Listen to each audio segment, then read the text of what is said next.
Uulitin ko sa inyo mga ropa, sa dating app talo ka kung wala kay tsura.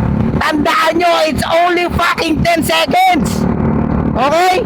Iba pa yung 3 seconds rule mga ropa. Kasi there are times na kailangan mong mag-take ng risk.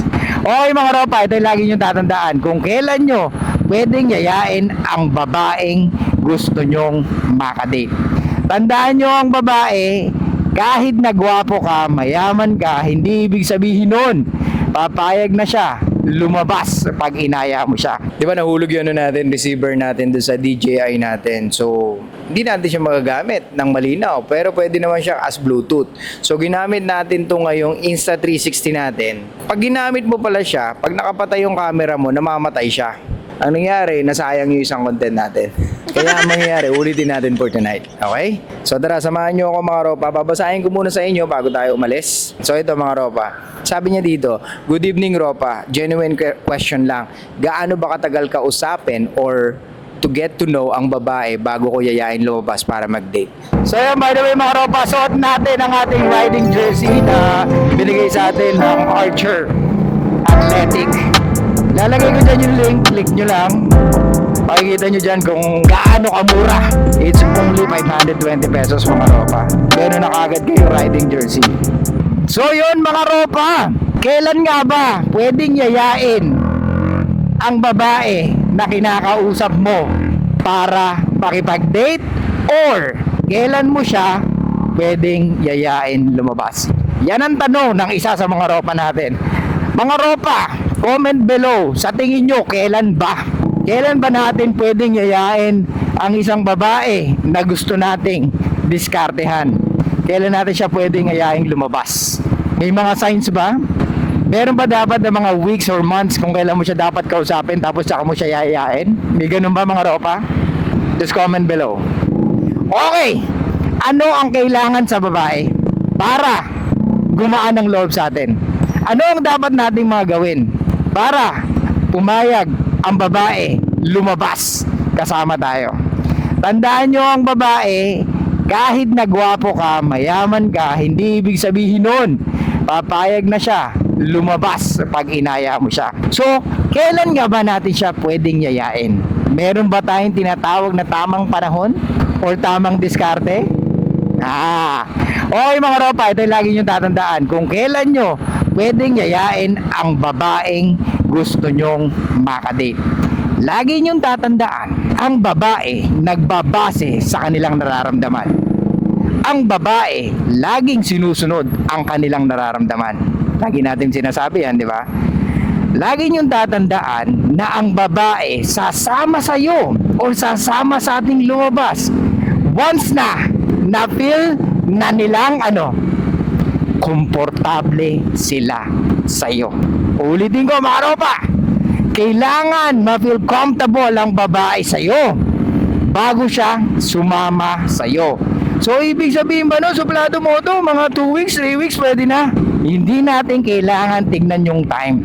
Ang tignan mo kung paano siya mag-react sa iyo, kung paano siya mag-reciprocate sa iyo, kung paano kanya kausapin, at kung paano siya mag-respond sa mga sinasabi mo at sa mga usap nyo.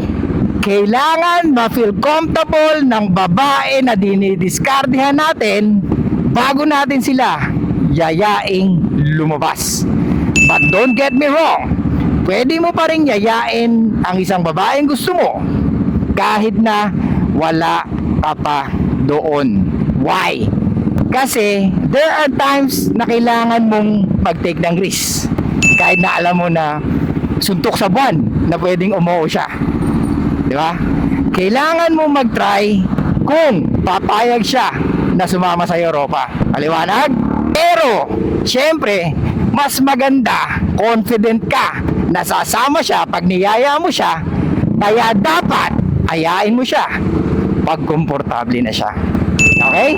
Pag komportable na siyang kausap ka, pag nakikipagbiro na siya sa'yo, pag na-break mo na yung barriers niya, oh shoot, naalala ko na naman tong lugar na to mga ropa. Dito bumagsak ang ating receiver. Tingnan natin kung nandito. Pero feeling ko biyak-biyak na yan. So So dito yun mga ropa. Wait, ayun. Tapos dito yata nalaglag. Kung nandito man yun, feeling ko durog na yun. Anyway mga ropa, balik tayo. So yun, para sa Europa, ulitin ko, kailangan maging komportable ng mga babae bago sila sumama sa atin, okay? So, syempre, may tanong kayo, suplado mo ito, paano yun? Paano gagawin ko para mas maging komportable siya sa akin? Yan na. Okay, so, natatandaan nyo ba yung sinabi ni Suplado Moto about sa map of interaction? Napakahalaga niyan mga ropa dahil yan ang pwede mong gawing baseline sa pakikipag-usap sa mga kababaihan. Lalo-lalo na sa babaeng gusto mo, ropa.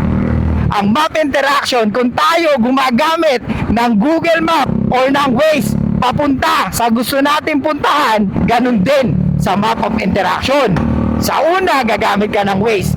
Pero pag paulit-ulit mo nang ginagawa o pag ulit-ulit kang pumupunta sa lugar na yon, alam mo na kung anong oras traffic, alam mo na yung shortcut kung paano ka makapunta ron, alam mo na kung saan masikip ang daan, alam mo na kung saan mas maganda dumaan dahil ang pinaka-goal mo lang is pumunta ka sa lugar na yon.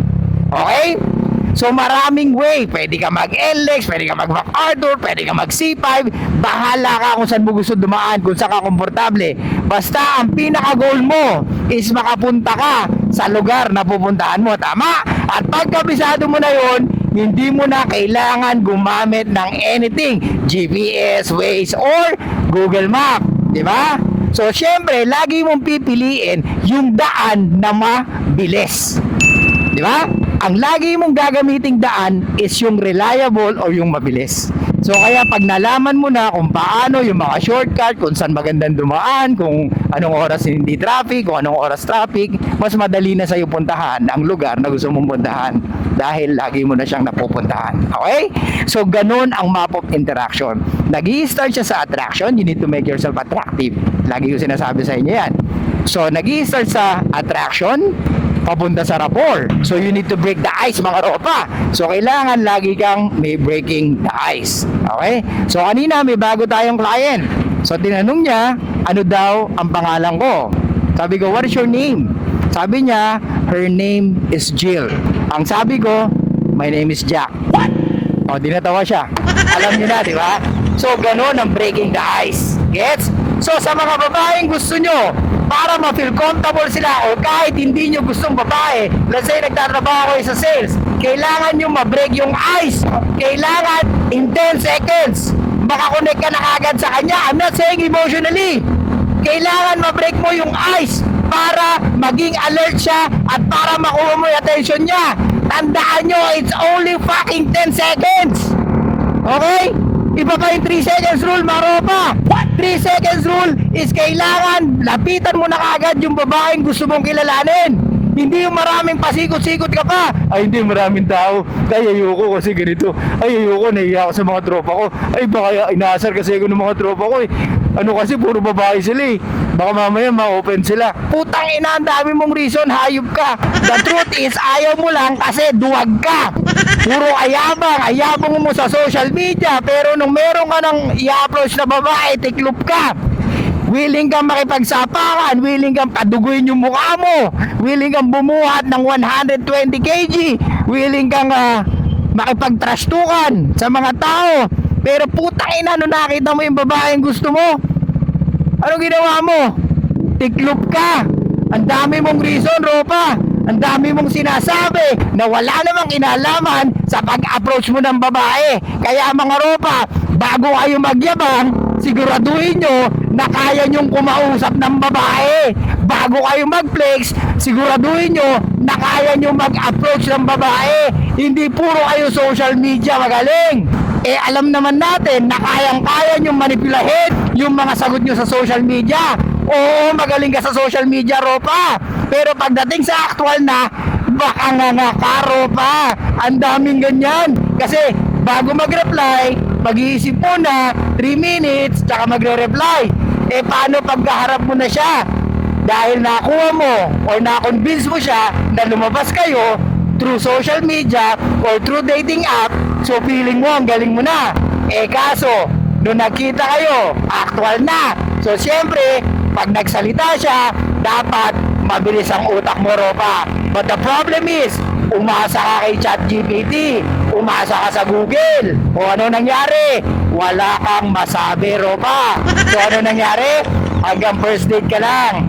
Kasi nga, mas naging dependent ka sa mga social media or sa dating app na ginagamit mo, Ropa. Kasi ang dahilan mo is fucking 2025 na. Karamihan ngayon nagkakakilala sa social media na. Hindi na nag-a-approach. Wow!